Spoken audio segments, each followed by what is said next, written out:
अस्सलाम वालेकुम।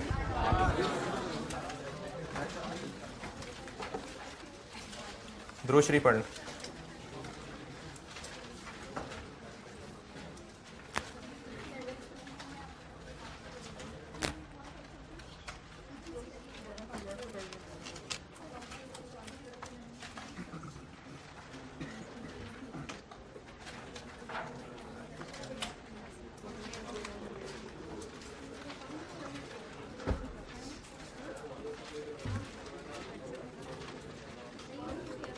कल सवाल एक क्लास में शुरू किया था और होमवर्क कौन सा दिया था? वही वाला, बहुत अच्छे बच्चों को दिया था ना।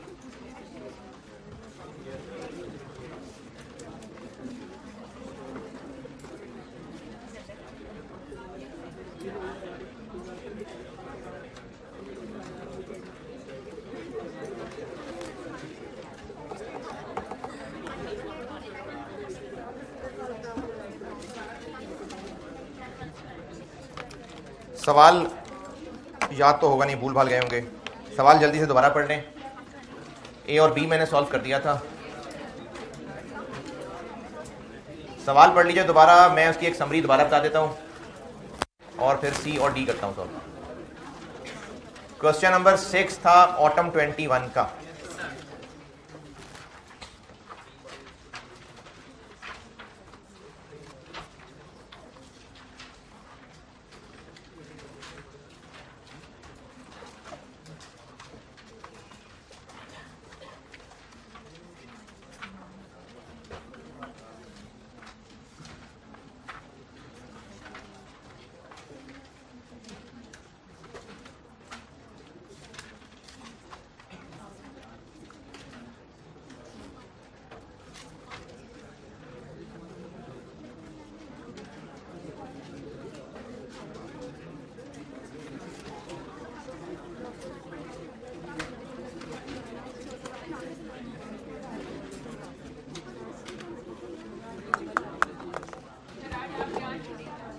क्या हो गया?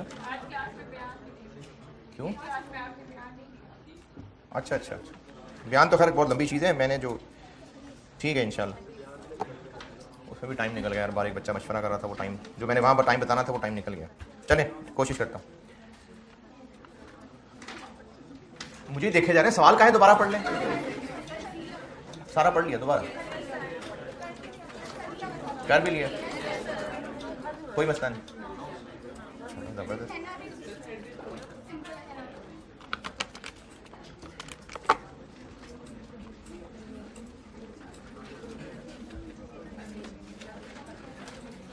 सवाल की एक समरी दोबारा बता देता हूं, जिन्होंने कल कोशिश की थी और कच्चे कच्ची बात रहेगी, दोबारा बताता हूं। इसमें 4 प्रोडक्ट्स हैं और चारों प्रोडक्ट्स के लिए फॉर द ईयर इन्फॉर्मेशन में उनके ईयर एंड के यूनिट्स बताए हैं और उसके अलावा कॉस्ट, सेल प्राइस, ये सब बताया हुआ है। और अगर इस सवाल की रिक्वायरमेंट सिर्फ और सिर्फ जो रिक्वायरमेंट 2 है वो होती, रिक्वायरमेंट 2 क्या है? रिक्वायरमेंट 2 वैल्यू, तो फिर ये एक नॉर्मल जैसे पहले सवाल कर रहे थे वैसे होता कि चारों प्रोडक्ट्स की हम लोग कॉस्ट और एनआरवी निकालते और जो डिफेक्टिव और नॉर्मल हैं उनको अलग अलग कंपेयर करते और फिर उनकी वैल्यू लोअर लेके तो फिर सवाल का सोल्यूशन बन जाता। तो इसमें रिक्वायरमेंट 2 में बेशक यही काम दोबारा करना है, लेकिन इसके 3 नंबर इसलिए लग रहे हैं क्योंकि ये सारी मेहनत जो इसके लिए होनी थी वो पार्ट 1 में हो गई। इसलिए आप समझिए कि 13 नंबर का सवाल वैल्यूएशन का सवाल है। तो फिर हम इन सब की वैल्यूएशन करते। मैंने आपको जो एंट्रीज बताई हुई हैं, एंट्रीज फिनिश गुड्स की, उनमें लास्ट एंट्री के अलावा बाकी सारी ट्रांजैक्शंस फॉर द पीरियड हैं। पूरे साल या पूरे महीने में जब जब चीजें खरीद रहे होंगे वो एंट्री मैंने बता दी, जब जब बेच रहे होंगे, जब जब वापस आ रही होंगी, जब जब चोर लेके जा रहा होगा, तो ये सारी एंट्री जो थी सारी फॉर द पीरियड करने वाली थी। एंड के ऊपर एडजस्टमेंट करने वाली एक ही एंट्री थी, वो एनआरवी राइट डाउन था। और उसका भी कॉन्सेप्ट ये था कि हमारे बुक्स में चूंकि डेबिट क्रेडिट के बाद जो रिकॉर्ड में फिगर मौजूद है वो कॉस्ट है। अगर कॉस्ट किसी आइटम की 100 है और एनआरवी इसकी 120 है तो बस ये ठीक है, इसको ऐसे ही रहने दें, नो एडजस्टमेंट रिक्वायर्ड। लेकिन अगर एनआरवी 90 है तो फिर एक और एंट्री करनी पड़ेगी 90 से 10 से। ये एनआरवी एडजस्टमेंट है। ये रिक्वायरमेंट पॉइंट 1 की थी, prepare entries to record the adjustments that need to be incorporated for correct valuation. यानी एनआरवी राइट डाउन 10 रुपए वाली एंट्री पूछी थी आपसे, और एक उसमें इजाफा था कि जो एडिशनल इंफॉर्मेशन का पहला बुलेट पॉइंट है वो एक एरर बताया हुआ है। तो उसको ठीक करना था। तो ये दो काम पूछे थे, एक एनआरवी राइट डाउन की एडजस्टमेंट पूछी थी और एक ये एरर ठीक करने को कहा था। इसको उन्होंने फिर एंट्रीज की शक्ल में पूछ लिया, वरना मेहनत सारी वही हुई है सवाल में जो वैल्यू निकालने के लिए होती है। ये सवाल के ढांचा मैंने दोबारा बता दिया आपको। प्रोडक्ट ए और बी का मैंने बोर्ड पे कर लिया था, तो वो आप अपने रजिस्टर पे नजरें रखिएगा, आवाज मेरी सुनिएगा। एक रीकैप देता हूं। प्रोडक्ट ए में हमने ये किया कि क्लोजिंग यूनिट्स, नोट बी पूरा कर लिया था ना, प्रोडक्ट बी पूरा मैंने बोर्ड पे कर दिया था। प्रोडक्ट ए बता रहा हूं पहले। यूनिट्स दो हिस्सों में तोड़े, क्योंकि 15,000 थे टोटल, जिनमें से 2400 डिफेक्टिव थे, तो बाकी नॉर्मल वाले फिर 12,600 थे। यूनिट्स का हिसाब हो गया। फिर कॉस्ट पर यूनिट लिखी जो कि 800 रुपए गिवन है। फिर एनआरवी कैलकुलेट की। एनआरवी नॉर्मल और डिफेक्टिव दोनों के लिए अलग अलग कैलकुलेट की। पहले नॉर्मल की बात करता हूं। नॉर्मल के लिए हमें सेलिंग प्राइस चाहिए होती है फ्यूचर, उसके बारे में कुछ नहीं कहा, तो जो अभी है फिर वही होगी। तो प्रोडक्ट ए की जो अभी वाली थी उसी को यूज कर लिया, लेकिन वो जो 1144 थी उसमें 10% सेल्स टैक्स इंक्लूडेड था। अच्छा, मेरे ख्याल में मैंने शायद इस सेक्शन में ही बात नहीं की थी, दूसरे सेक्शन में की थी, तो मुझे लगा यहाँ भी बता दूं। अगर प्राइस है 100 और उस पर हम सेल्स टैक्स गवर्नमेंट के नाम पे 10 रुपए ले रहे हैं और कस्टमर से हम 110 कलेक्ट कर रहे हैं, तो सेल्स कितनी है? वो इसलिए क्योंकि cash debit 110, sales credit 100, sales tax payable 10।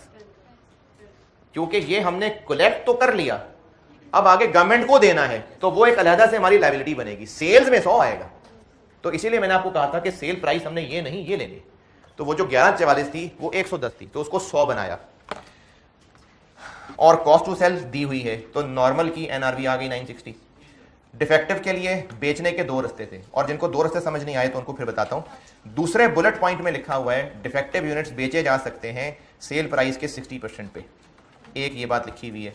लेकिन ऊपर टेबल के अंदर डिफेक्टिव यूनिट्स की रीवर्क कॉस्ट बताई हुई है। तो रीवर्क कॉस्ट क्यों बताई हुई है? इसका मतलब रीवर्क करके भी बेचा जा सकता है। तो जब वो सेकंड बुलेट पॉइंट में कह रहा है विदाउट इनकरिंग रीवर्क, तो इसका मतलब है विदाउट इनकरिंग रीवर्क भी एक बेचने का रास्ता हुआ और फिर रीवर्क करके भी एक बेचने का रास्ता हुआ। तो इसमें दो रास्ते थे बेचने के, दोनों पे एनआरवी कैलकुलेट की। जिनमें से एनआरवी ज्यादा निकली उसको हमने एनआरवी लिया था, जो कि 700 निकली थी, 700 निकली थी। और फिर फाइनली जो नॉर्मल यूनिट्स थे उनकी कॉस्ट और एनआरवी को कंपेयर किया तो कॉस्ट लोअर निकली। जो डिफेक्टिव यूनिट्स थे उनकी एनआरवी और कॉस्ट को कंपेयर किया तो एनआरवी लोअर निकली। और अगर वो राइट डाउन की अमाउंट नहीं समझ आई तो मैं एंट्री करते हुए दोबारा बता दूंगा। अभी ये प्रोडक्ट ए था। प्रोडक्ट ए से रिलेटेड कोई सवाल है तो बताएं। प्रोडक्ट बी, इसमें भी ऐसे ही यूनिट्स टोटल 25,000 थे, जिसमें से 4,000 डिफेक्टिव थे, 21,000 फिर सही वाले थे। उन यूनिट्स को अलग अलग किया। कॉस्ट पर यूनिट 700 रुपये दी हुई थी। फिर एनआरबी के लिए सेम, नॉर्मल के लिए अलहदा, डिफेक्टिव के लिए अलहदा। नॉर्मल के लिए फ्यूचर प्राइस चूंकि लेनी थी तो थर्ड बुलेट पॉइंट में बताया हुआ है कि हमें अपनी प्राइस 15% डाउन करनी पड़ेगी।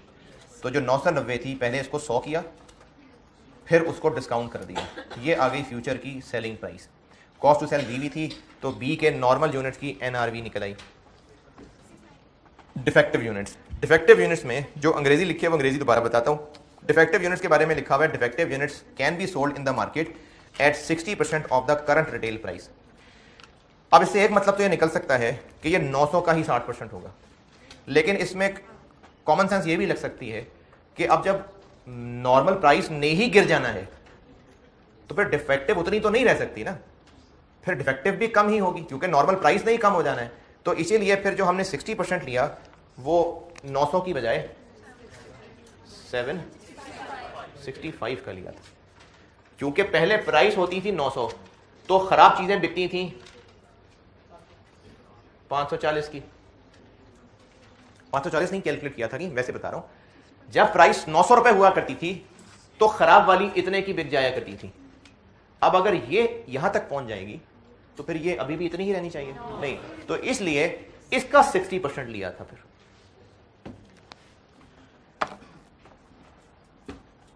और ये बन गया था 459। तो एक हल था कि 459 का बेच दें और दूसरा हल था कि उसको रिपेयर करके बेचें, तो उसमें से ये बेहतर थी तो ये एनआरवी। तो जो नॉर्मल यूनिट्स हैं उनकी एनआरवी और कॉस्ट में से भी एनआरवी लोअर थी, और जो डिफेक्टिव थे उनकी भी कॉस्ट और एनआरवी में से एनआरवी लोअर थी। ये ए और बी में किया था।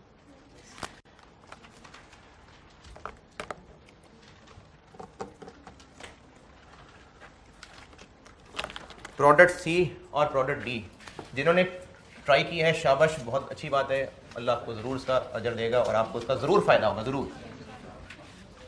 और जिन्होंने कोशिश नहीं की,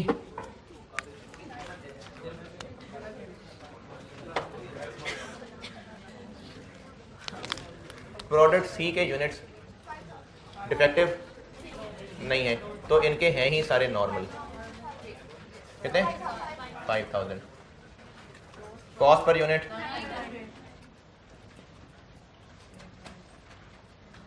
एनआरवी के लिए चूंकि डिफेक्टिव है ही नहीं तो बस फिर एक ही एनआरवी निकलनी है।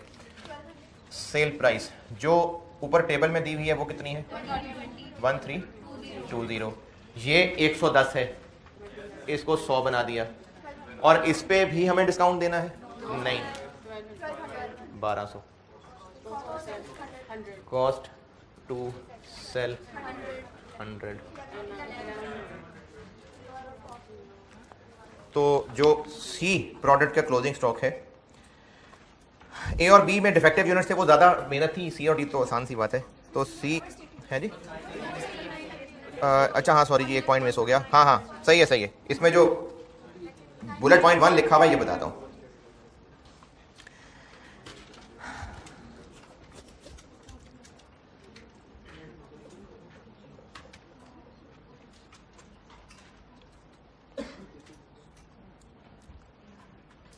वो मैं वैल्यू की वर्किंग में बताता हूँ। पॉइंट 1 बता रहा हूँ। फिजिकल इन्वेंट्री में हमें पता चला कि 900 यूनिट्स हमारे रिकॉर्ड के मुताबिक जितने होने चाहिए थे उससे 900 कम है। पता ये चला कि जब हमने यूनिट्स बेचे थे तो बेचे 5600 थे, लेकिन उनको रिकॉर्ड करते हुए, रिकॉर्ड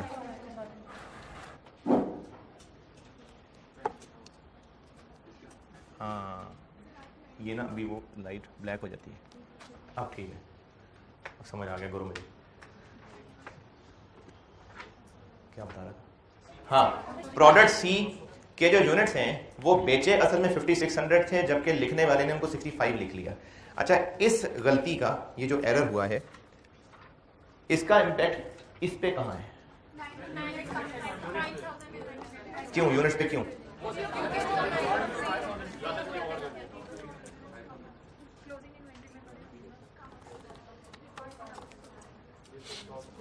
तो ये जो 5000 हैं ये सही हैं या ये गलत है?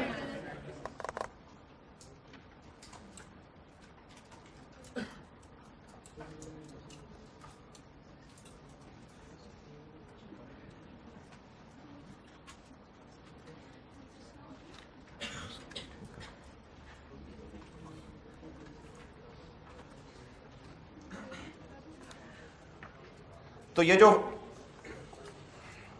प्रोडक्ट सी के 5000 यूनिट्स ऊपर टेबल में दिए हुए हैं, ये गलत वाले हैं या सही वाले हैं?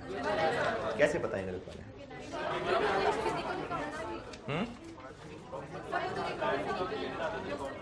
ये कैसे पता है रिकॉर्ड से निकले?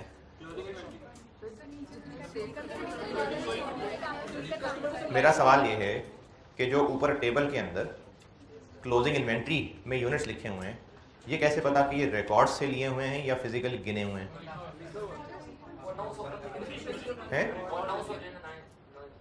हाँ, आपकी बात सही है, आप तो पॉइंट 1 समझा रहे हैं। मेरा सवाल ये है कि ये जो ऊपर टेबल में दिए हुए हैं 5000, ये कैसे पता कि ये फिजिकल गिने थे तो ये 5000 हैं या ये बस हमारे रिकॉर्ड के मुताबिक 5000? हाँ, मैं इसको ज़्यादा इसलिए इतना जोर दे रहा हूँ, हो सकता है ये स्टूडेंट ने सोचा भी ना हो, ठीक है, जिसने नहीं सोचा होगा वो बस थ्रू हो गया होगा, क्योंकि जिस तरह का डाटा है, जिसने इतनी गहराई नहीं भी सोची होगी वो निकल गया होगा। मैं इसलिए इतनी गहराई बता रहा हूँ कि शायद किसी ने सोचा हो या शायद अब कोई सोच ले। ये जो 5000 लिखे हुए हैं यूनिट्स ऊपर टेबल के अंदर, अगर ये फिजिकली गिनने के बाद 5000 लिखे होते तो फिर ये सही होते, लेकिन जिस तरह का डाटा टेबुलर शक्ल में दिया हुआ है और जो ऊपर लिखा हुआ है the information related to its inventory of each product for the year ended as follows, तो उससे ज्यादा चांस ये है कि ये है जो रिकॉर्ड से लिया हुआ डाटा। और फिर जिस तरह बुलेट पॉइंट में लिखा हुआ है ड्यूरिंग फिजिकल इन्वेंट्री काउंट, और ये एडिशन इंफॉर्मेशन है, during physical inventory count a discrepancy was observed, तो इस डाटा से ये हिंट मिल रहा है, ये पक्का नहीं पता चल रहा है, इससे ये कंफर्म नहीं है कि वो ऊपर वाले 5000 गलत हैं, अगर वो फिजिकली गिनने के बाद लिखे होते तो फिर वो सही वाले होते। तो इसलिए ज्यादा चांस इसी बात का है। और इस तरह के मसाइल जब पेपर में आए और जिसको क्लिक कर जाएं, ये बात तो किसी को क्लिक भी शायद ना की हो, अगर किसी को क्लिक कर जाए तो आप जो समझ रहे हैं ना उसका नोट लिख दीजिएगा।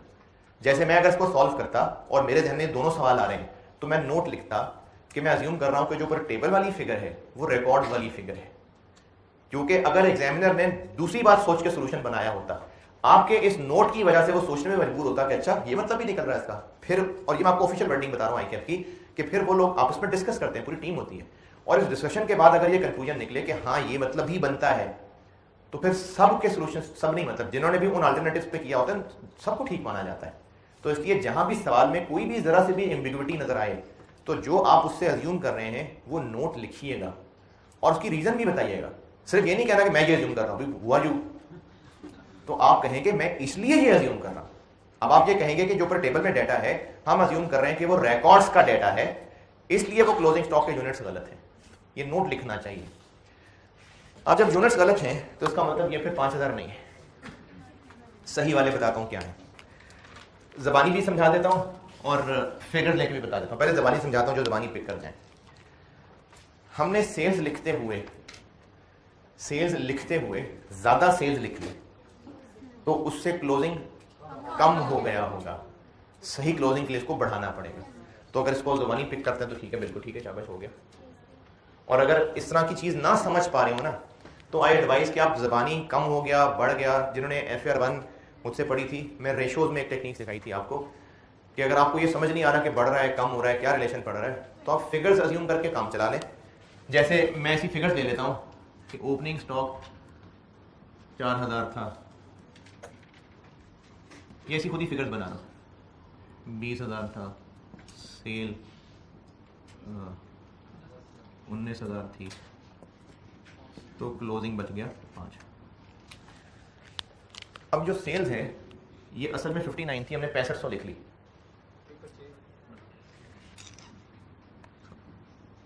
असल में 59 बेचे थे, हमने 6500 लिख दिए, ज्यादा लिख दिए ना। तो अब सही करना है तो सही सेल लिख लेते हैं, कितनी, 900 ज्यादा लिख दिए ये।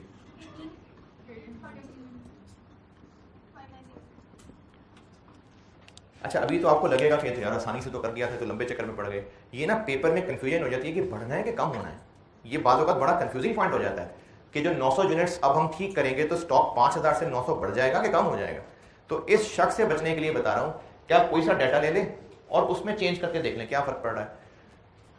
ये गलत डाटा है, अगर सेल्स को ठीक करना है तो कम करेंगे तो उससे स्टॉक बढ़ जाएगा। अगर किसी को ये लग रहा है कि ये तो सर ने बड़ा सोच के 5000 बनाया था, ना बनाया 5000, 2000, 10,000, 7,000, बताएं क्या करूं। एम खुद से फिगर बनी, क्या बनना है क्लोजिंग, अरे तो फिर इत्तेफाक से 5 चल ऐसी कुछ से कोई फिगर ले ली। देखना सिर्फ इतना है कि अब सेल को चेंज करने से क्या फर्क पड़ेगा, क्या स्टॉक बढ़ेगा कि कम हो जाएगा, सिर्फ ये चीज देखनी है। तो अगर ये प्लस करना है कि माइनस करना है, ये ना क्लिक कर रहा हो तो उसके लिए एडवाइस ये है कि बेशक टाइम थोड़ा ज्यादा लगेगा लेकिन आप फिगर्स बना के रिलेशन देख सकते हैं, उससे फिर पता चल जाता है कि बढ़ रहा है कि कम हो रहा है। तो सही स्टॉक फिर 5000 नहीं है, 5900। ये प्रोडक्ट सी था। वैसे तो परपेचुअल ही है,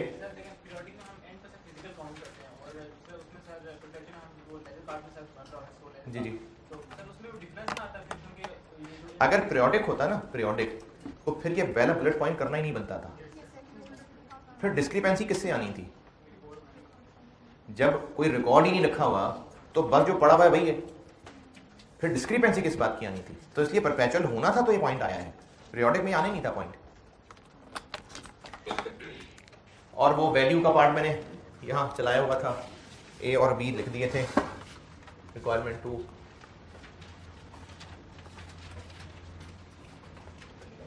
ए लिख लिया हुआ था, नॉर्मल में क्या लिखा हुआ था, एंड आंसर 100, और डिफेक्टिव में लिखा हुआ था 168000, बी में लिखा हुआ था नॉर्मल में 14490। और डिफेक्टिव में लिखा हुआ था 18 और सी आ जाएगा 5900 units 5900 units 5900 units lower of cost energy 900 5310 ये हो गए ABC।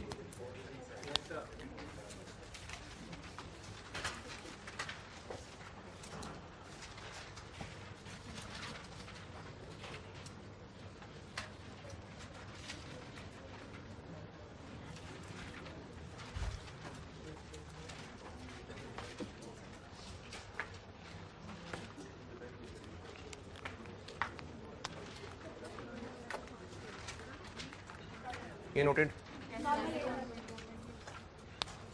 Product D, product D के यूनिट्स नॉर्मल ही हैं, कितने 8000। Cost per unit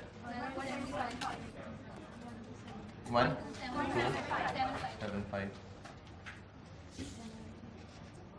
NRV sale price table में कितनी है 1980। पहले तो उसको 100 बना लेते हैं, फिर इस पर डिस्काउंट दे देते हैं 20 1।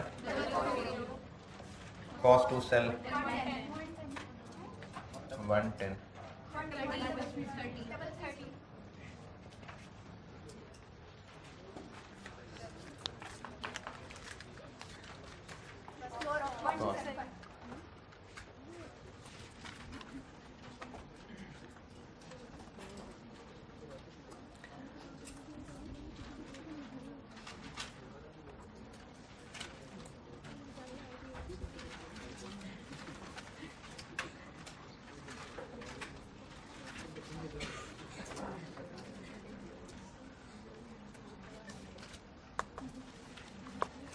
तो डी की वैल्यू बन जाएगी 8000 यूनिट्स 1275 वाले,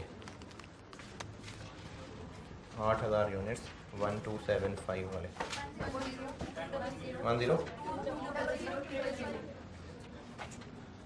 ये रिक्वायरमेंट 2 है, ठीक। टोटल स्टॉक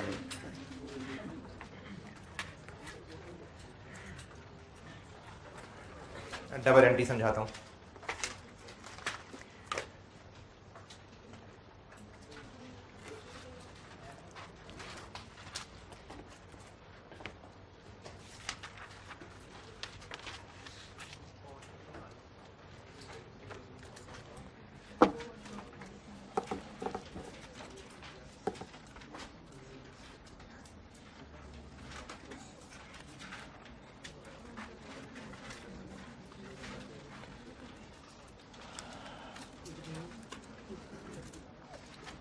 अच्छा, अपने नॉलेज अपनी तसल्ली के लिए पूछ रहा हूँ, ये चैप्टर अब ख़त्म हो गया तो वो बच्चे ख़ास तौर पे जो अभी आए हैं AFC करके, जिन्होंने FA-1 अकाउंटिंग पढ़नी शुरू की है, ये चैप्टर तो समझ आया जो ऊपर से गया?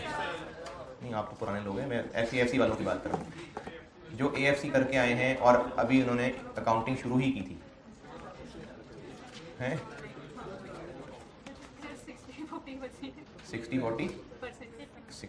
60% समझ आया? बस बहुत 50 चाहिए होते हैं पास करने के लिए, बहुत। नहीं, फिर इन बच्चों को ना फिर ये इसकी खुद से फिर रिवीजन भी बार बार करनी पड़ेगी, क्योंकि तफसील से तो ऑलरेडी बहुत तफसील से ही कराया है, लेकिन पूरी कॉस्ट अकाउंटिंग करनी है, सिर्फ यही नहीं करना है। तो इसलिए आपने इसको फिर खुद बार बार रिवाइज करना है। और ऑनलाइन वाले बच्चों को मैं पहले भी कह चुका, आपको जब कोई चीज़ समझ नहीं आया हो ना, तो आप उस लेक्चर को फिर चला लिया करें, बजाय इसके कि आप ग्रुप में मैसेज करें कोई भैया समझा दे। भाई जब इस भाई ने समझाया है आप लेक्चर दोबारा सुन लें, तो ग्रुप में मैसेज कर दे कोई समझा दे तो वो मैसेज में लिख के समझा देंगे, आप लेक्चर दोबारा प्ले किया करें। तो इसको लेक्चर को ये ना किया करें कि अल्लाह करके तो खत्म हुआ आप दोबारा प्ले करें। तो आप सीखने के लिए कर रहे हैं, इसलिए आप लेक्चर दोबारा प्ले किया करें, और दोबारा सुनने से बेहतरी होती है। अब या तो वो उसी अटेम्प्ट में ही लेक्चर दोबारा सुन लें या अगली अटेम्प्ट में दोबारा सुन लें, वो फिर आपका डिसीजन है। लेकिन ऑनलाइन वाले स्टूडेंट्स के लिए तो बेटा ये बहुत फ़ायदे वाली बात है कि आपके पास अपॉर्चुनिटी है दोबारा सुनने की, तो आप दोबारा प्ले कर लिया करें। और जो यहाँ बैठे हुए लोग हैं ठीक है, अगर 60% भी समझ आ गया तो अच्छी बात है, बुरा रिजल्ट नहीं है। आप लोग इस चैप्टर को खुद से रिवाइज करें और करें। अभी अगला चैप्टर तो मैं शुरू कर दूंगा अगली क्लास से, लेकिन ये आपने खुद करना है रिवाइज। एंट्री समझा रहा हूं। प्रोडक्ट ए और बी का राइट डाउन मैंने कल सॉल्व किया था, लेकिन मैं फिर से समझा देता हूं। प्रोडक्ट ए की बात करते हैं। प्रोडक्ट ए के नॉर्मल यूनिट्स की कॉस्ट और एनआरवी में से क्या लोअर है? प्रोडक्ट ए कॉस्ट, तो उसमें कोई एनआरवी एडजस्टमेंट करनी है? नहीं करनी है। डिफेक्टिव वाले यूनिट्स में कॉस्ट कितनी थी? 800। एनआरवी तो हमें 100 रुपए करना है राइट डाउन।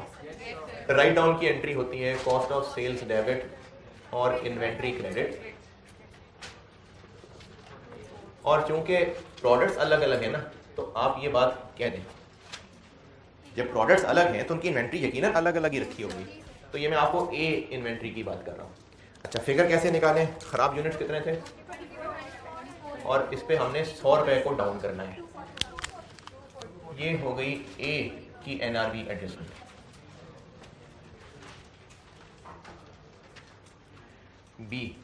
बी के नॉर्मल पे भी एडजस्टमेंट थी और डिफेक्टिव पे भी एडजस्टमेंट थी।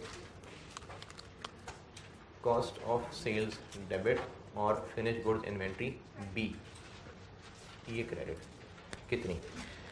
नॉर्मल यूनिट्स कितने हैं? 21,000। और नॉर्मल की कॉस्ट कितनी थी? बी पे आ गया हूं मैं, बी पे 700। नॉर्मल की एनआरवी कितनी थी? तो 10 रुपए उनके ऊपर है डाउन। यूनिट्स कितने बोले? और जो डिफेक्टिव यूनिट्स हैं इनकी कॉस्ट 700 है, एनआरवी 459 है। कितना डाउन करना है?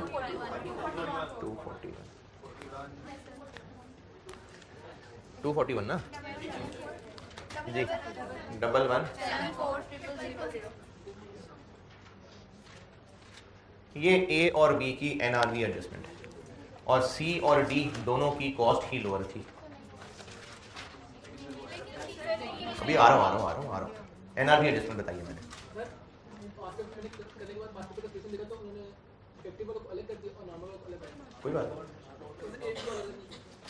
कोई बात नहीं, ए और बी अलग करते हैं, वो भी ठीक है, कोई मसला नहीं। अच्छा जी, ये हो गई एनआरवी एडजस्टमेंट की एंट्री। इसके अलावा सवाल की रिक्वायरमेंट में कहा था prepare entries to record the adjustments, तो उन एडजस्टमेंट्स में एक एरर को ठीक करने की भी एडजस्टमेंट है। एरर क्या है? एरर ये है कि जब सेल्स रिकॉर्ड की थी तो वो ज्यादा रिकॉर्ड कर रही थी। इसका मतलब है जो सेल्स रिकॉर्ड करने की एंट्री थी वो ज्यादा अमाउंट से कर दी। ठीक करना है तो रिवर्स कर देते हैं। सेल्स की एंट्री होती है एक तो कैश डेबिट सेल्स क्रेडिट, वो तो हम कर नहीं सकते, डाटा नहीं है। दूसरी एंट्री होती है cost of sales debit inventory credit, वो ज्यादा से हो गई तो अब उसको पलट लेते हैं फिनिश गुड्स इन्वेंट्री डेबिट सी और cost of sales credit. 900 units थे और एक यूनिट की कॉस्ट 900 थी। 810 ये है जी उस एरर की करेक्शन। ये ऑटम 21।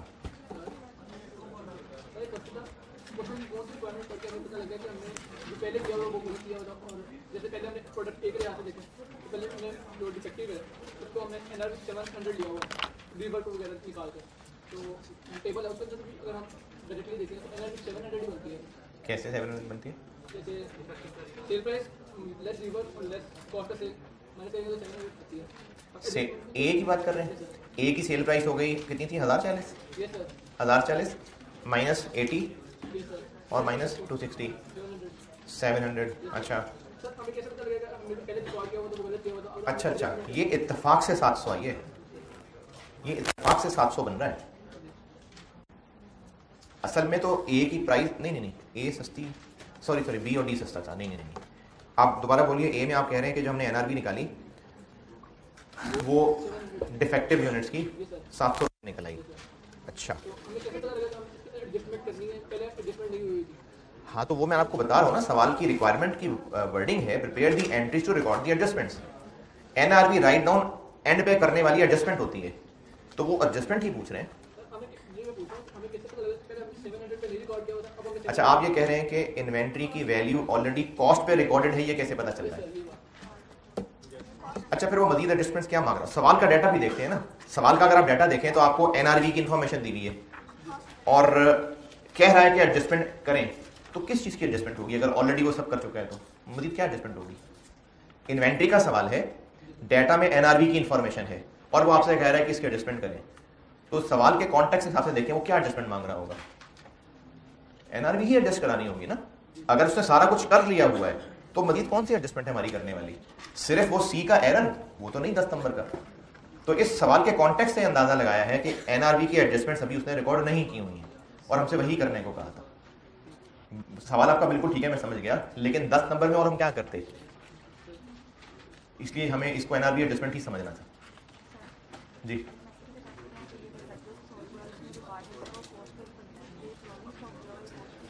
नहीं, कॉस्ट पे ही बनता है, लेकिन एंड पे एनआरवी की एंट्री भी तो कर ही दी जाती है ना। तो वो पूछ रहा है कैसे पता वो एंट्री भी नहीं की ली, तो वो मैंने कहा है कि सवाल का डाटा से पता चल रहा है कि अगर वो भी कर ली होती तो फिर हमसे क्या चाह रहा है एग्जामिनर, तो इसलिए हमसे एनआरवी वाली एंट्री ही चाह रहा होगा। ठीक है जी, क्वेश्चन 6 ऑटम 21 डन। अच्छा, अब एक सवाल में आपको बस आधा करा रहा हूँ और वो आधा फिर आपके लिए छोड़ दूंगा होमवर्क, और बस ये बहुत है इन्वेंट्री। इस चैप्टर में से आई कैप की बुक में से एक पोर्शन सिर्फ है, वो याद कर लीजिए, वो मैं आपको बता देता हूँ। और मैंने कल नसीहत की थी कि आई कैप की बुक से देख के बेहतर है कि आप उसको ना फिर रजिस्टर पे नोट डाउन कर लें। एक तो एक जगह पर सारा सामान इकट्ठा हो जाएगा और दूसरा एक दफ़ा लिखा होगा तो थोड़ा बहुत वहीं याद हो जाएगा। आई कैप की बुक में, अच्छा, और जिन्होंने राइस की बुक खरीदी हुई थी, मेरा ख्याल है कि उन्होंने भी ये चीज़ें छोटी मोटी लिखी हुई हैं, तो बेशक वो राइस की बुक से कर लें, मैं बता आई कैप की बुक से रहा करूँगा। ये है जी पेज 11 पे, आई कैप की बुक चैप्टर 1 पेज 11, एंड पे हैं एडवांटेजेस और डिसएडवांटेजेस। को 3.50 के हैं, 2 पॉइंट जो है वो एफको के हैं जी, को आधा पेज बनता है पेज 11 के एंड पे और 12 के शुरू तक, बस ये आधा पेज के आसपास बनता है। पेज 11 के एंड पे है और 12 के शुरू तक है। फाइफो और एफको के एडवांटेजेस डिसएडवांटेजेस, 3 पॉइंट एडवांटेज हैं फाइफो के, 3 डिसएडवांटेज में लिखे हुए हैं, 2 एफको के एडवांटेज हैं, 2 एफको के डिसएडवांटेज हैं। तो ये आपसे पूछे जा सकते हैं, और चूंकि आप इनको जो भी पढ़ने की कोशिश करेंगे तो उनको अंग्रेजी भी समझ नहीं आएगी, तो मैं इनकी समरी भी बता देता हूँ कि इन्होंने क्या कहना चाहा है। मैं खुद ही पढ़ दूंगा ताकि आप, अगर किताब नहीं भी है सामने तो आप अंग्रेजी वैसे ही सुन लें। है नहीं, मेरे बोलने में ना लिखे, मैं तो तेजी से बोल के चलूंगा। आप जो बुलेट पॉइंट बोलूंगा ना, जो उनकी मैं समरी बताऊंगा, वो आप 2-3 वर्ड में उर्दू लिख लेना, ताकि जब आप इसकी अंग्रेजी पढ़ें तो आप उसको रिलेट कर सकें। या अगर ऐसे नहीं करना तो चलें ऐसे कर लेते हैं कि आप एक बार इसको रजिस्टर से लिख लीजिएगा, जब अंग्रेजी सामने आ जाएगी फिर नहीं, लिखवा नहीं दें, ये आप डाउनलोड करके देखें, लिखें रजिस्टर पे, फिर जब आप लिख लेंगे तो फिर मैं उसके आपको कल परसों बता दूं। ऐसे कर लेते हैं। चैप्टर 1 में से बस ये इतना ही थ्योरेटिकल काफी था। अब एक सवाल करा रहा हूं और आधा, और उसको फिर पूरा आप खुद कर रहे होंगे। सवाल है जी ऑटम 2012,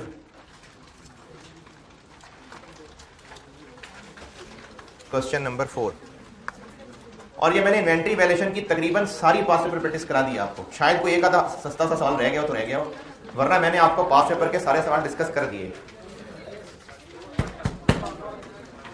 और हर चैप्टर में मेरी स्ट्रेटेजी ही यही है कि मैं खुद से बना के सवाल, जैसे इस चैप्टर में एक आधा सवाल तो मैंने खुद भी बनाया था, और इस चैप्टर में मैंने इंट्रो के पास पेपर के सवाल भी प्रैक्टिस करा दिए। वरना ऑनवर्ड जितने चैप्टर है ना, मैंने उनमें आपको पास पेपर्स की प्रैक्टिस करानी है, उससे पहले खुद के छोटे छोटे बनाए हुए सवाल होंगे। मेरे हिसाब से यही काफी है। अभी आपके अभी के जज्बात हैं, नहीं सर तसल्ली नहीं हुई, को 20 सवाल और होने चाहिए, ये शुरू के जज्बात हैं। जैसे ही आपका कोर्स सारे पेपर्स का आगे बढ़ेगा ना, तो फिर आपसे ये 20 सवाल नहीं होने। जितने मैंने क्लास में कराए होंगे, जितने मैंने पास पेपर के सवाल क्लास पर होमवर्क कराए होंगे, ये भी नहीं पूरे हुआ करेंगे कल को आपसे। तो इसलिए आप अभी से ही अपने जज्बात कंट्रोल में रखें, क्योंकि मुझे एक बच्चे ने कहा था सर और सवाल बताएं, इनमें तसल्ली नहीं हुई, और बताएं, और प्रैक्टिस करनी है। अच्छी बात है, लेकिन टाइम नहीं है बेटे, पूरा है घर। आप ही की बात कर रहा हूँ, क्लास में तो मैं कराने नहीं लगा, मैं आपके घर ही की बात कर रहा हूँ। अरे रफ पे क्या 24 में से 25 घंटे निकालोगे, क्या करोगे? मैं तो टाइम की बात कर रहा हूँ कि आपके पास टाइम ही नहीं होगा। मैंने आपको जितने सवाल खुद बना के कराए या कराए होंगे, और जो पास पेपर्स के सवाल क्लास वर्क होमवर्क दिए होंगे, वही इनफ होंगे। हाँ, अगर आपकी तसल्ली नहीं हो रही तो नया सवाल करने से बेहतर मैं कहूंगा कि आप उसी को दोबारा करें, क्योंकि मैंने भी जब ये पढ़ाना आपको जहाँ पढ़ाने के काबिल हुआ हूँ, कितनी पता नहीं, हाँ 2022-16 से मैंने पढ़ाना शुरू किया था कॉस्ट अकाउंटिंग, तो उसी सवाल को बार बार देख देख के, हर बार तो नहीं लेकिन एट टाइम्स मुझे फिर कोई ना कोई नया एंगल मिला है। और ये जो मैंने कल रिटर्न्स वाली बात की थी ना, कि कल परसों कि रिटर्न के ऊपर वो रेट लग रहा है जो ओरिजिनल ट्रांजेक्शन का था, क्यों? क्योंकि ये उसी की रिवर्सल है। ये बात इस दफा मेरा जुमला मेरे मुंह से निकला, रिवर्सल वाला, ये मुझे अब क्लिक किया है कि ये कहना ज्यादा मुनासिब है कि रिवर्सल है। तो बताने का मकसद ये है कि मुझे भी एक नया एंगल मिल गया, इतनी बार कराते कराते कराते एक नया एंगल मिल गया। तो आप उन्हीं किए हुए सवालों को दोबारा दोबारा करेंगे ना, तो उससे आपकी लर्निंग बढ़ती है। तो ये जो पास पेपर्स की प्रैक्टिस है हमने 100% कर ली, अब उसके अलावा और क्या प्रैक्टिस करेंगे? वो जो भी करेंगे वो ज्यादा आसान वाले होंगे। जैसे शुरू में मैंने कार्ड बनवाया, चलो उसी तरह के आप 10 सवाल और बना लेते हैं, 10 सवाल आपको और दे दिए, आसान आसान वाले ही होंगे ना। मेरी स्ट्रेटेजी ये है कि आप सीखते सीखते, जैसे मैं इसकी मिसाल ऐसे बताता हूँ कि बचपन में शायद ट्राई किया भी हो काफ़ी लोगों ने, जिनके घर में सीढ़ियाँ होती हैं, कि अम्मा पापा मना भी करते होंगे कि हरकतें ना करो, लेकिन फिर भी आपने 2-2, 3-3 सीढ़ियाँ एक कदम में चढ़ी हैं, है ना। अच्छा, उससे शुरू में मुश्किल हुई, लेकिन चूंकि उन्हीं की प्रैक्टिस की तो आपका लेवल भी उसके हिसाब से ही बढ़ गया। अगर आप बिल्कुल छोटे छोटे आसान आसान सवालों के ऊपर ही कहें नहीं पहले मैं 20 सवाल ऐसे करूंगा फिर मैं आगे बढ़ने के काबिल हूंगा, तो ये कोर्स हमारा 3 महीने का है, 1 साल का नहीं है। आप नेचुरली इतनी जल्दी बड़े हो ही नहीं पाएंगे, जबकि आगे चल के आप देखेंगे डिसीजन मेकिंग में एकदम से आपको बहुत बड़ा हो जाना पड़ेगा, बहुत ऊंचे ऊंचे लेवल के सवाल भी होंगे। तो अगर आपने पहले ही अपनी प्रैक्टिस रखी होगी, नहीं छोटे छोटे कदम लेके बिल्कुल एक ही चीज के, बिल्कुल एक ही तरह के मैं वैल्यूज बदल बदल के 10 सवाल करना चाहता हूं, फिर आगे मुश्किल हो जाएगी आपको। तो इसीलिए मैं शुरू से ही स्ट्रेटेजी चला रहा हूं कि सिखाया समझाया, फौरन दुश्मन से मुकाबला शुरू, एग्जाम क्वेश्चंस उन्हीं से सिखा रहा हूं और सिखा रहा हूं। तो इस स्ट्रेटेजी से आप जल्दी 3-3.5 महीने में कोर्स करने के काबिल हो जाएंगे। वरना अगर आप एक ही टॉपिक के चाहेंगे कि नहीं सर बेसिक क्वेश्चन भी करने हैं, तो मैं आपको रियलिस्टिक बात बता रहा हूं, आपसे नहीं होंगे वो सवाल। शुरू के जज्बे होंगे, उसके बाद आपसे नहीं हैंडल होने। और चूंकि आपने शुरू से तजुर्बा ये रखा होगा शुरू से 1 महीने का कि पहले बिल्कुल बेसिक से 5 सवाल 10 सवाल करेंगे, फिर मैं एग्जाम क्वेश्चन करने के काबिल हूंगा, तो अगले महीनों में आपको टाइम ही नहीं मिलना, डायरेक्टली एग्जाम क्वेश्चन पे जाना पड़ेगा और आपने अपने आप को तैयार ही नहीं किया होगा इस काम के लिए। तो इसी वजह से ये आप लिए की भलाई के लिए स्ट्रेटेजी बनाई होती है। तो आप जितने सवाल आपको करा रहा हूं खुद क्लास में बना के, क्लास वर्क, होमवर्क, पास पेपर मिला के, वो काफी हैं। उन्हीं पे तसल्ली रखिए, उन्हीं को बार बार रिवाइज कर लीजिए। हैं ओके? क्वेश्चन नंबर 4 ऑटम 12 पढ़ लीजिए। इसके 2 पार्ट्स हैं, एक पार्ट करके दे रहा हूं, दूसरा फिर आपने खुद ही करना है।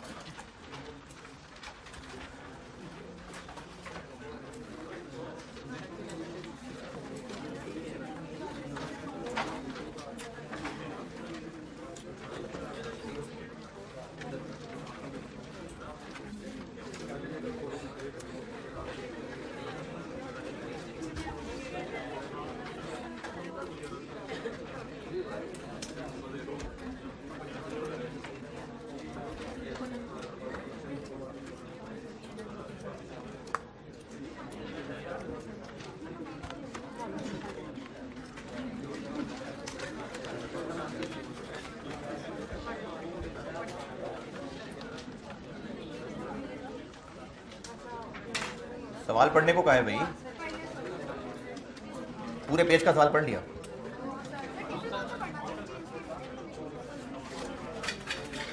ऑटम 2012, ऑटम मतलब सितंबर 2012, क्वेश्चन नंबर 4 मेहनती लिमिटेड।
चलें जैसा भी टूटा फूटा पढ़ लिया। पहले पैराग्राफ में एक प्रोडक्ट वी का जिक्र है और फिर ये कहा है कि वी बनाने के लिए हम दो केमिकल्स यूज करते हैं, बी और जी। परपेचुअल सिस्टम इस्तेमाल करते हैं, वेटेड एवरेज मेथड है। ये पहले पैराग्राफ की समरी बताई है मैंने, ठीक है जी, बी और जी है, ओके। बाकी डाटा बाद में। Requirement number A, reconcile the physical inventory balances, यानी physical inventory balances, physical inventory balance, physical inventory balance जो फिजिकल काउंट से गिना होगा, with the balances as per book, जो हमारे रिकॉर्ड में है। रिकंसाइल का मतलब ये होता है कि जो हमने परपेचुअल सिस्टम के मुताबिक रिकॉर्ड बनाया हुआ है उसमें जो हमारे टेबल से एंड पे बैलेंस बच रहा है, फिजिकली कितना होना चाहिए, उतना ही होना चाहिए। अगर दोनों में फर्क है तो कोई वजह होगी। रिकंसाइल करने का मतलब है कि आप वो वजह ढूंढें और उनको एडजस्ट करना जो भी है, और वजह ढूंढ के बताएं कि वो वजह क्या है। रिकंसाइल का मतलब ये होता है कि वो दो चीज़ें जो बराबर होनी चाहिए थी। आप में से जिन्होंने इंट्रो पढ़ी हुई है, जिन लोगों ने, बैंक रिकंसिलिएशन एक टॉपिक है, उसमें एक होती है हमारी बुक्स, एक होती है बैंक की बुक्स। हमारी बुक्स में बैंक का कितना बैलेंस शो हो रहा है और बैंक की बुक्स में हमारा कितना बैलेंस शो हो रहा है, ये बराबर होने चाहिए। अगर बराबर नहीं है तो उनकी वजह लिखनी होती है, और उसका तरीका होता है कि एक फिगर से स्टार्ट करें, जो डिफरेंसेस हैं उनको प्लस माइनस करें, उस प्लस माइनस का एंड आंसर अगर दूसरे के बराबर आ गया, सारे लोग इंट्रो पढ़े हुए नहीं हैं इसलिए मैं बीआरएस की मिसाल ही बदल देता हूं। अगर हमारा रिकॉर्ड के सवाल की बात कर रहा हूं, हमारा रिकॉर्ड शो कर रहा है कि हमारे पास 600 लीटर पड़े हुए हैं, जबकि फिजिकली 730 पड़े हुए हैं, तो इनमें फर्क क्यों है? रिकंसिलिएशन का मतलब यह है कि वो फर्क ढूंढें। अच्छा, कैसे पता चलेगा कि सारे फर्क ढूंढ लिए? उसके लिए एक स्टेटमेंट बनाई जाएगी जिसको रिकंसिलिएशन कहते हैं। अच्छा, ये सवाल में अब आप कहें जी ये तो हमने कभी सीखा नहीं, ये असल में ना एक बस वैसी सवाल क्रिएट किया हुआ था। ऐसा नहीं है कि इससे पहले कोई मेथड सिखाए होते तो आप ये काम कर सकते। जिस तरह फाइफो है, एक मेथड है, सिखाया था। एनआरवी की कैलकुलेशन एक काम है करने वाला, वो सिखाया था, फिर एग्जाम क्वेश्चंस पे गया था। ये जो सवाल है ये वन ऑफ इट्स काइंड है, एक सिचुएशन बना दी गई है, उसको हल करना है, वो समझा रहा हूं। जितना रिकॉर्ड के मुताबिक स्टॉक होना चाहिए, जितना फिजिकली पड़ा है, ये बराबर होने चाहिए ना। फर्क है तो रिकंसिलिएशन का मतलब यह है कि किसी एक से शुरू कर लें, मैं फिजिकल से शुरू कर लेता हूं, और जो जो सवाल पढ़ के रीजंस ऑफ डिफरेंस पता चल रहे हैं उनको यहां प्लस या माइनस करते जाएं। अगर इस वर्किंग का आंसर 600 आ गया तो साबित हो गया कि बस यही डिफरेंसेस थे। कैसे साबित हो गया? एक से शुरू किया, जो जो हमें डिफरेंसेस के रीजन लग रहे हैं उनको प्लस माइनस किया। प्लस किसको करना, माइनस किसको करना, यही तो समझने वाली बात है। अगर आंसर वही आ गया जो ये था तो क्या साबित हो गया कि बस यही डिफरेंसेस थे और अब कुछ नहीं रह गया है, अभी और कोई सवालिया निशान नहीं रह गया, बस यही डिफरेंस है। हमने डिफरेंसेस निकाल के ढूंढ के दे दिए, दो भाई ये मसला था सिर्फ। इसको कहते हैं कि रिकंसाइल हो गए दोनों बैलेंसेस। ये मतलब है रिक्वायरमेंट ए का, कि रिकॉर्ड्स के बैलेंस को और फिजिकल इन्वेंट्री के बैलेंस को आपस में रिकंसाइल कर दें। हाँ जी, जो रिक्वायरमेंट बी है इसकी, इसमें वो गैर अखलाकी इन्होंने काम किया, वर्ड कॉस्ट लिख दिया है, लेकिन असल में इसके एग्जामिनर के सोल्यूशन देख के पता चला कि वो वैल्यू ही निकाल के दे रहा है, वो वैल्यू निकाल रहा है, वैल्यू। तो उसको वैल्यू कहना चाहिए था, या ये कह देना चाहिए था कि अमाउंट क्या है। तो ये एक नामुनासिब बात थी कि वर्ड कॉस्ट लिख दिया, कैलकुलेशन वो वैल्यू की करवा रहा है। तो इसलिए आप इस सवाल में कॉस्ट की जगह अमाउंट कह दें, वैल्यू। तो पार्ट ए मैं बता रहा हूँ, पार्ट बी तो मुद्दतें हो गई यार सवाल काम करते करते। पार्ट बी आपने करना है कि परपेचुअल सिस्टम है, वेटेड एवरेज मेथड है, और एनआरवी और कॉस्ट को कंपेयर करना है, और कुछ नॉर्मल हैं, कुछ डैमेज हैं। तो ये काम पार्ट बी आपने करना है, पार्ट ए मैं समझा रहा हूँ। पॉइंट नंबर 1, अदर इंफॉर्मेशन में पॉइंट नंबर 1। अच्छा, ये जो ऊपर अगर पढ़ के गुजरे हैं तो ये जो ऊपर वाला पैराग्राफ है उसका last sentence, purchase and issue of B and G for May, और इस टेबल में डेट्स देख लें तो सारी मे की हैं। तो रिक्वायरमेंट ए में वो कब की इन्वेंट्री को रिकंसाइल करने की बात कर रहा होगा? मे की, 31 के फर्स्ट, 31 की। भाई 31 सारा रिकॉर्ड पूरे मई के महीने का है, तो मई का रिकॉर्ड दे के तो वो मई के एंड की इन्वेंट्री टैली करने को कह रहा होगा ना, मार्च की थोड़ी टैली करने को कह रहा होगा, या अप्रैल की थोड़ी कह रहा होगा। तो इसका मतलब है हमने 31 मई की इन्वेंट्री को रिकंसाइल करना है। ओके, ठीक है। तो पॉइंट नंबर 1 क्यों दिया हुआ है फिर? वो तो फर्स्ट मई का दिया हुआ, ओपनिंग इन्वेंट्री। पार्ट बी के लिए पार्ट बी इन्वेंट्री कार्ड नहीं बनाना क्या, ये उसके लिए दिया हुआ। इन्वेंट्री कार्ड के लिए ओपनिंग बैलेंस चाहिए ना, तो पॉइंट 1 वो ओपनिंग उस इन्वेंट्री कार्ड के लिए दिया हुआ। चलें आगे चलते हैं।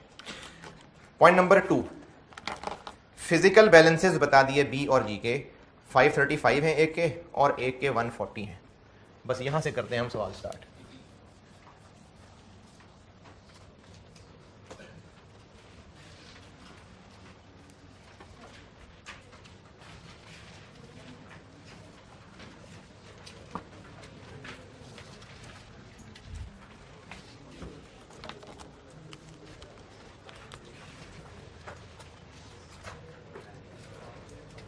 एक है केमिकल बी और एक है केमिकल जी।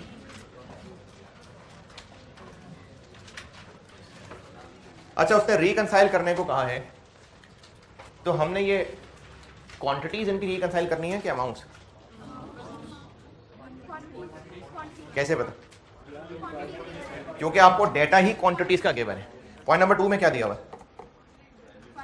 पॉइंट 2 क्वांटिटीज ही है ना, दी ही क्वांटिटीज हैं, तो हमने लीटर्स को रिकंसाइल करना है कि फिजिकली कितने पड़े हुए हैं और रिकॉर्ड में कितने होने चाहिए। तो हम लोगों ने रिकंसिलेशन लीटर्स में बनानी।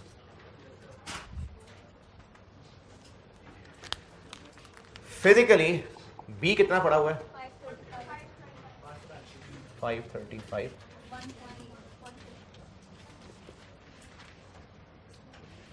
140। अच्छा, अब इसमें एक स्टूडेंट का सवाल ये होना चाहिए कि सर आप तो ये सवाल कर रहे हैं, हमें कैसे पता चलता है ये सवाल ऐसे करना है? नहीं पता चलता, नहीं चलता।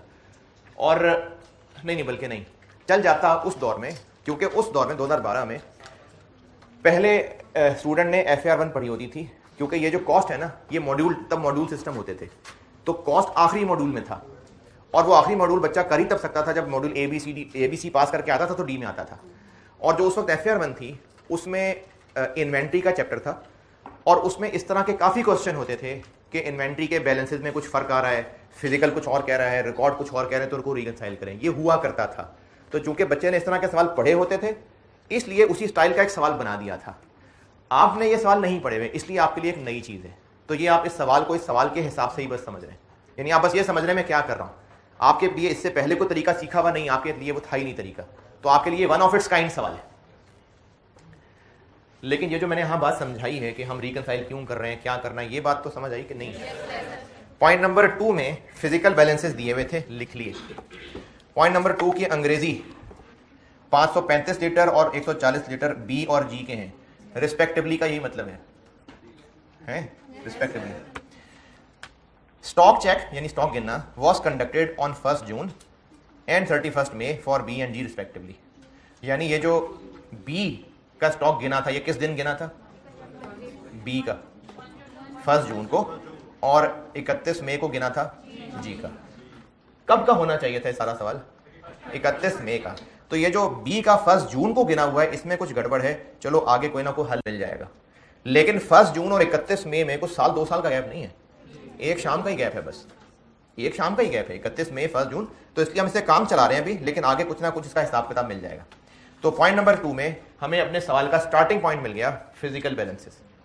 पॉइंट 3, ड्यू टू कंटेमिनेशन, यानी केमिकल खराब हो गया था, कंटेमिनेट हो गया था, 95 लीटर्स ऑफ बी के 95 litres and 105 litre of G were excluded from the stock check.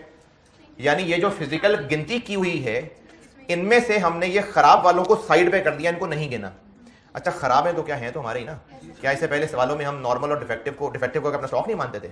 Stock ही था, तो है तो वो हमारा ही स्टॉक, लेकिन इनको गिनते हुए वर एक्सक्लूडेड, तो इंक्लूड कर लेते।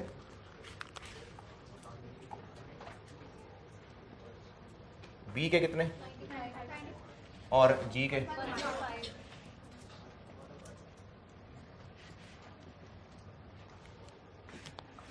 हमने अपनी कैलकुलेशन शुरू की है फिजिकल बैलेंस से, और जो भी इसमें मसले होंगे वो हम प्लस माइनस करेंगे। अगर इसका आंसर टैली कर गया किससे? रिकॉर्ड वाले से। अच्छा, वो रिकॉर्ड वाला भी नहीं है, वो आपने पार्ट बी में निकालना होगा, यानी पार्ट बी भी किया होगा ना, फिर पार्ट ए साथ टैली हो जाएगा। तो वो जो पार्ट बी में रिकॉर्ड वाला कैलकुलेट किया होगा, हमने यहां प्लस माइनस करके अगर वहां तक पहुंच गए तो इसका मतलब हो गया रिकंसाइल। ये ऐड क्यों किया? क्योंकि गिनने वाले ने इनको निकाल दिया था, भी हैं तो हमारे ही, तो उनको वापस हमने शामिल कर दिया गिनने में। और इसी पॉइंट का दूसरा सेंटेंस किस लिए लिखा है? एनआरवी, ये पार्ट बी के लिए लिखा है। पॉइंट नंबर 4, ये सबसे तगड़ा पॉइंट है, इसको मैं बाद में बताता हूं, पहले बाकी हल्के कर लूं ताकि बोझ हल्का हो जाए। पॉइंट नंबर 5 बता रहा हूं पहले। Point 5, 150 litres of chemical B was held by ML. ML कौन है? हम एमएल हैं। On behalf of a customer. Customer के हैं, हमारे नहीं हैं।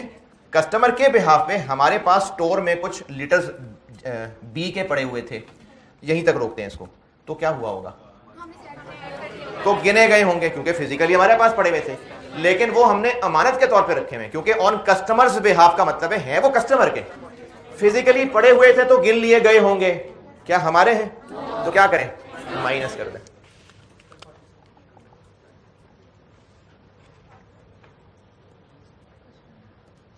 कितने हैं?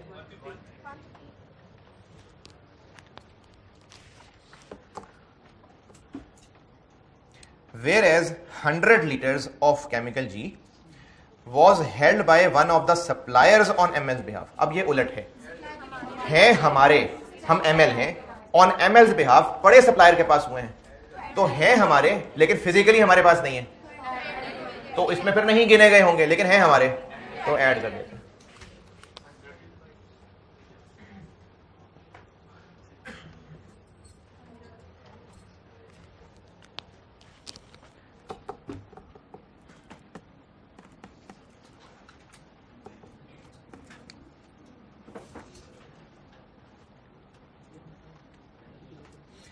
पॉइंट 1 तो खैर बी के लिए है। 2, 3 और 5 डन।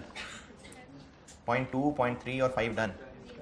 पॉइंट 6, बी के 100 लीटर्स और जी के 200 लीटर्स, और चूंकि इनकी डेट्स वर्क हैं इसलिए मैं सेंटेंस को तोड़ के बता रहा हूं। मैं अभी बी बता रहा हूं, सिर्फ बी, जी इग्नोर करने लगा हूं मैं। Point number 6, 100 litres of B were returned from production process on 31 May. मैंने बी पढ़ा है सिर्फ। 100 litres of B were return from production process on 31 May, यानी 31 मई वाले दिन स्टोर में प्रोडक्शन से मटेरियल वापस आ गया था। तो वेलकम, आ गया था। गिना किस दिन था हमने? बी किस दिन गिना है? बी किस दिन गिना है? 1 जून को। तो गिन लिया होगा कि नहीं गिन लिया होगा? बस गिन लिया होगा। तो गिन लिया तो गिन लिया, नहीं माइनस क्यों कर दें? दोबारा 31 मई को ही स्टोर में वापस आ गया था, तो 31 मई का ही है ना, ये नहीं। 31 मई वाले दिन बी के कुछ यूनिट्स स्टोर में वापस आ चुके थे, तो क्या वो मई में नहीं गिने जाने चाहिए थे? गिने जाने चाहिए थे, और चूंकि वापस आ चुके थे और अगली सुबह गिनती की थी तो गिने गए होंगे, तो गिने गए होंगे और गिने जाने भी चाहिए थे। तो बस ठीक है, कुछ भी नहीं करना है जी।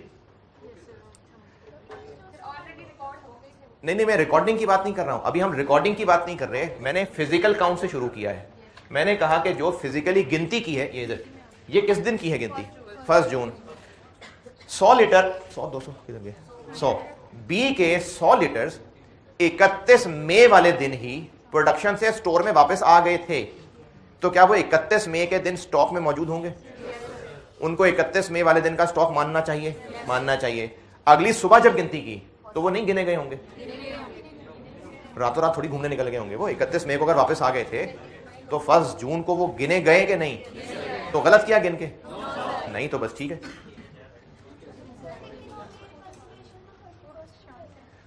ये गिनी हुई फिगर 1 जून की है, इसका भी कोई ना कोई हल करते हैं। हमें यहाँ किस दिन की गिनती लिखनी चाहिए थी? 31 मई की ना, नहीं है, 1 जून की है, उसका भी कोई हल निकालते हैं। लेकिन चलो फर्ज करो ये 31 मई की गिनती है, फर्ज करते हैं। तो जो 31 मई वाले दिन स्टॉक में यूनिट्स वापस आए थे तो नहीं गिने गए होंगे? गिने गए होंगे ना, तो बस गिने गए होंगे। जी, अब मैं पॉइंट 6 जी के लिए पढ़ रहा हूं। 200 litres of G were return from production process on 1 June. ये किस दिन की है? 31 मई, और हमें 31 मई ही की चीजें देखनी है।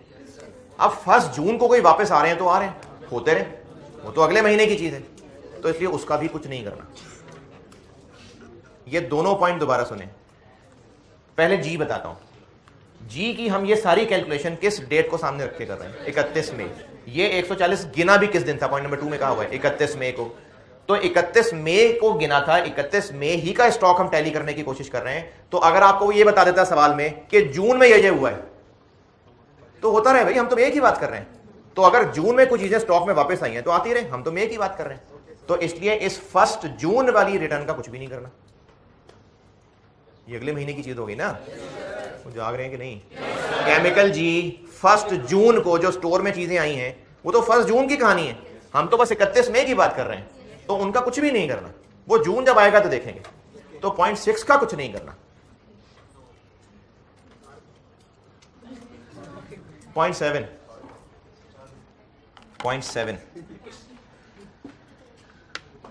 240 लीटर्स केमिकल बी के 12 मई को खरीदे थे, पहले बी पढ़ रहा हूं मैं, और वो इनएडवर्टेंटली यानी गलती से रिकॉर्ड कर लिए 420।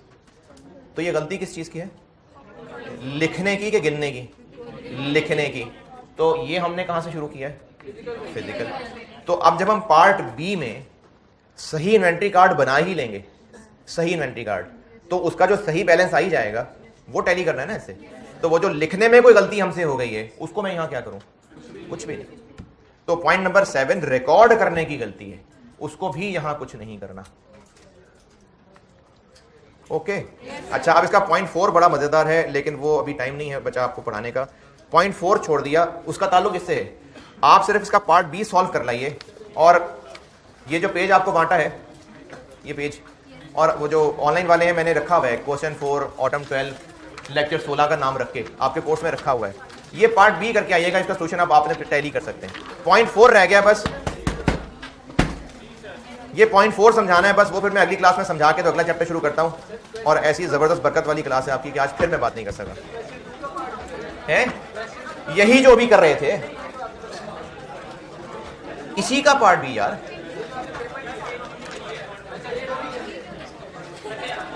और जो दूसरा पेज बांटा है, ये मंडे को बताऊंगा क्या करना है इसका। ठीक है, अल्लाह हाफिज।